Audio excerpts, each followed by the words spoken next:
स्वागत है सभी का एजुकेशन हब, जिसको कहा जाता है मेरा जाति टीवी। तो मेरा जाति टीवी पे आज हम आप लोगों के साथ बात करेंगे एक जाति वर्ण व्यवस्था के बारे में, जिसको कहा जाता है भंगी जाति। देखिए, भंगी जाति किसे कहते हैं, इंटरेस्टिंग है, कहावत है, कुछ प्राचीन इतिहास है जिसके पन्ने को खोलने के बाद हम लोगों को मिलता है। लेकिन भंगी जाति के इतिहास को समझने के लिए हमें भारत के एक ऐसे जिला में चलना पड़ेगा जिस जिला को कहा जाता है कि ये तो उत्तर की प्रदेश है। अर्थात उत्तर प्रदेश के जिला में जब जाकर हमने पूछा लोगों से कि आखिर भैया बताओ भंगी जाति तुम किसे कहते हो, तो यहाँ के लोग तो जवाब किए हैं और जवाब में उन्होंने कहा बताया कि भंगी जाति तो मेस्टर जाति के समानार्थी शब्द है। तो भंगी जाति यदि मेस्टर जाति के समानार्थी शब्द है तो फिर मैंने उनसे कहा कि फिर बताओ कि डोम जाति कौन है।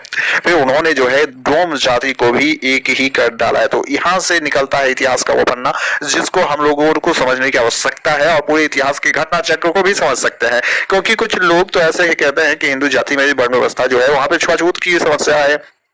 लेकिन आज ये 5-10 मिनट की जो वीडियो आपने सुनोगे तो उसके बाद आप डिफेंड करने लगोगे, अपने आप को समझने लगोगे कि वास्तव में क्या ऐसा है भी, या कि कोई व्यक्ति कोई लोग जो है ऐसे ही ढोल पीट रहे हैं कि हाँ भैया छुआछूत है, बहुत समस्या है। लेकिन इन इतिहास के शुरुआत कहाँ हुआ, कहाँ से ये छुआछूत की समस्या उत्पन्न हुआ। देखिए, हम लोग चलते हैं थोड़ा सा प्राचीन काल में, जब भंगी जाति को किसे कहा जाता है, अर्थात भंगी किसे कहा जाता है। भंगी उसे कहा जाता है यदि हम वैदिक संस्कृति को ले और वेद को ले तो वेदों में भी ये लिखा हुआ है कि भंगी जाति तो वो है जो कहते हैं कि जो भंग कर देने का काम करता है, अर्थात जो है जो भंग करता है उसे ही भंगी जाति कहा जाता है। भंग कौन सी क्या करता है, जो यज्ञ आहुति हवन कुंड अर्थात कोई भी पूजा पाठ कहीं पे हो रहा हो उसे भंग कर दे तो उसे भंगी कहा जाता है। तो भंगी शब्द जो है वो कौन होते थे, आज के यदि युग से हम कंपेयर करें तो वो एक प्रकार का आतंकवादी होता था जो प्राचीन काल में जिन्हें बहुत ही घृणित नजर से देखा जाता था। लोग इन्हें अपने गांव में नहीं रहने देते थे, अपने गांव से बाहर ही रहता था कहीं पे,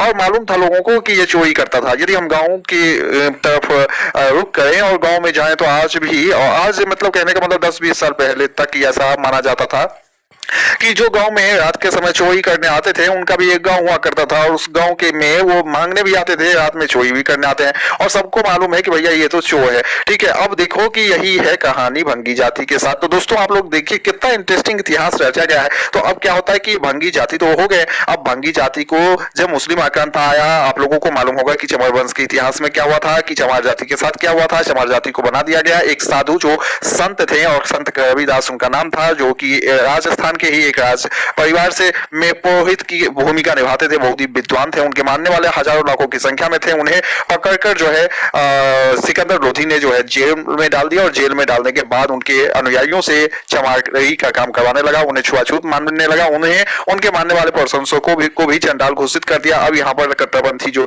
ब्राह्मणवादी जो विचारधारा था उन्होंने भी उस चीज का समर्थन कर दिया और हो गया, एक जाति बन गया, मजहब बन गया। यहाँ से भेदभाव शुरुआत होता है। भंगी जाति जो डोम जाति है, अब डोम जाति में जो भी शुद्र जाति कहते हैं, जब हम कहते हैं लोग कहते हैं कि शुद्धों के साथ बहुत परहेज होता है। अब देखिए कहां से परहेज होता है, कहीं से भी परहेज नहीं होता है। जो तो शुद्ध होते हैं वो आपको शरीर साफ करने, साफ सफाई के काम बहुत सारे होते हैं।